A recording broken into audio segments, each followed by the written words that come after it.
اور مزید فرماتے ہیں کہ جتنے لوگ مجھ سے محبت کرنے والے ہیں سب جنت میں داخل ہوں گے. اللہ تعالیٰ نے مجھ سے پرسنلی اس بات کا وعدہ فرمایا. جو مجھ سے محبت کرنے والے ہیں وہ جنت میں داخل ہوں گے. لوگ بولتے ہیں کیا جنت اتنی سستی ہو گئی کہ جو آپ سے محبت کرے گا وہ جنت میں جائے گا؟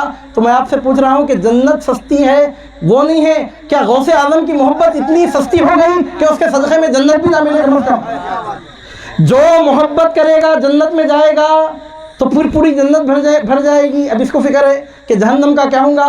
تیرے جیسے بغض رکھنے والے یزیدی، ناصبی، مروانی کیا جہنم کو آباد کرنے کے لیے کم ہے کہ ہم جیسے غوث اعظم کے غلاموں پنجہ تن پاک کے در کے فقیروں کی ضرورت پڑے گی؟ عزیزان محترم، سرکار غوث پاک فرماتے ہیں میرے سارے محبین جنت میں داخل ہوں گے، اللہ تعالیٰ نے مجھ سے وعدہ فرمایا. عزیزان محترم، مزید آپ ارشاد فرماتے ہیں اللہ تعالیٰ نے مجھے منصب غوثیت کبریٰ اور مقام تکوین عطا فرمایا ہے. آپ فرماتے ہیں کہ اگر میرا مرید مشرق میں بے پردہ ہو رہا ہوں، میں مغرب میں رہوں، اس کی پردہ پوشی کر لیتا ہوں. مزید فرماتے ہیں اے میرے مرید میرا دامن مضبوطی سے پکڑ لے اور مجھ پر پورا بھروسہ رکھ، میں دنیا میں بھی تیری حمایت کروں گا، قیامت کے دن بھی میں تیری حمایت کروں گا. نہ یہاں چھوڑنے والا ہوں میں تجھے، نہ وہاں چھوڑنے والا ہوں. تو میرا دامن پکڑ کے بے فکر ہو جا. جس دن تو نے میرا دامن پکڑ لیا یاد رکھنا یہاں بھی تجھے بچانا میری ذمہ داری ہے، وہاں بچانا بھی میری اون ریسپانسبلٹی ہے. فرماتے ہیں کہ اے میرے مرید میرا دامن مضبوطی سے پکڑ لے اور مجھ پر اعتماد رکھ، میں تیری حمایت دنیا میں بھی کروں گا اور آخرت میں بھی. اب اس کے بعد اور دو عبارتیں پڑھ کے ایسا تیزی سے پڑھ کے ختم کر رہا ہوں اپنی بات کو. اب یہاں غوثیت کبریٰ کے مقام کی جب بات آ رہی ہے، وانٹیڈلی صرف ایک ہی نام لے رہا ہوں میں آپ کے سامنے. اگر میں حضرت شیخ ابن عربی کا تذکرہ کروں تو وہ لوگ بولیں گے وہ تو ہے ہی قادری، اپنے پیر کی شان بیان کر رہے ہیں، وہ بات آ جاتی. وانٹیڈلی میں یہاں پر ایک ایسی شخصیت کا نام لے رہا ہوں کہ ان کے نام سے عرض کر دینے کے بعد آپ سمجھیے کہ کئی طرح کے شکوک شبہات کا اس میں ازالہ ہے. وضاحت نہیں کرتا، نہ زیادہ ٹائم لوں گا. عبارت کیسا پڑھا ایسا پڑھ کے گزر رہا ہوں، غور سے سن لیجیے. اب میں جن کے حوالے سے بات کر رہا ہوں وہ ہیں حضرت شیخ مجدد الف ثانی قدس اللہ تعالیٰ سرہ العزیز، جو سیدنا فاروق اعظم رضی اللہ تعالیٰ عنہ کی اولاد میں ہیں. کیا بولنا چاہیے کہ فاروق اعظم رضی اللہ تعالیٰ عنہ کی تلوار سیف فاروقی ہے وہ. عزیزان محترم دیکھیے کہ سیف فاروقی کس طرح خارجیت کو، ناصبیت کو کاٹ کے رکھتی ہے. اب دیکھیے حضرت فاروق اعظم رضی اللہ تعالیٰ عنہ کے شہزادے، ہندوستان میں سلسلہ نقشبندیہ کی آبرو حضرت سیدنا شیخ احمد سرہندی مجدد الف ثانی، 100 سال کے مجدد نہیں، 1000 سال کے مجدد. کوئی بھی ملین نام آیا تو کوئی بھی مجدد آیا تو کئی کے لیے آتا؟ سنچری کے لیے آتا ہے، ایک سنچری کے لیے. اور مجدد الف ثانی ایک سنچری کے مجدد نہیں، ایک ملینیم کے مجدد ہیں. ہر مجدد سنچری کے لیے آتا ہے، آپ سنچری کے لیے نہیں آئے، ملینیم کے لیے آئے. عزیزان محترم، حضرت شیخ احمد سرہندی مجدد الف ثانی قدس اللہ تعالیٰ سرہ العزیز نے اپنے مکتوبات شریفہ کے دفتر اول میں، جو تیسرے حصے میں ہے، مکتوبات آپ کے موجود ہیں، اس کے دفتر اول کے تیسرے حصے میں حضرت مجدد الف ثانی قدس اللہ تعالیٰ سرہ العزیز ارشاد فرماتے ہیں. اب یہاں سے معلوم ہو رہا ہے کہ جو مقام غوثیت کبریٰ کو صحیح طور پہ تسلیم نہیں کرتا، فاطمۃ الزہرا کی نسل پاک کی برتری کو جو تسلیم نہیں کرتا، اس کو نہ چشتی بچا سکتا ہے نہ نقشبندی بچا سکتا ہے. آسماں کا نہیں، زمین کا نہیں، جو تمہارا نہیں کہیں کا نہیں. میں آپ کے سامنے جو حوالہ پیش کر رہا ہوں، ایک ایسے نقشبندی بزرگ کا حوالہ آپ کے سامنے پیش کر رہا ہوں کہ ہمارے پورے ہندوستان میں سلسلہ نقشبندیہ کی پوری بہار، خواجگان نقشبند کے پورے فیضان کا پورا انحصار ان کے دم قدم کی برکت پر ہے. وہ ذات گرامی حضرت شیخ احمد سرہندی مجدد الف ثانی قدس اللہ تعالیٰ سرہ العزیز کی مکتوبات کے پہلے دفتر کے تیسرے حصے میں حضرت مجدد الف ثانی قدس اللہ تعالیٰ سرہ العزیز ارشاد فرماتے ہیں جس قدر خوارق حضور سید محی الدین جیلانی قدس سرہ سے ظاہر ہوئے ویسے خوارق کسی سے ظاہر نہیں ہوئے. بولنے والے کون ہیں؟ اب چلو اگر کوئی سید بول رہا تو بولیں گے کہ وہ اپنے خاندان کی حمایت میں بول رہے ہیں. سیدنا مجدد الف ثانی فاطمۃ الزہرا کی نسل پاک میں نہیں پیدا ہوئے، سید نہیں ہیں، فاروقی ہیں. سیدنا فاروق اعظم رضی اللہ تعالیٰ عنہ کی اولاد امجاد میں آپ ہیں.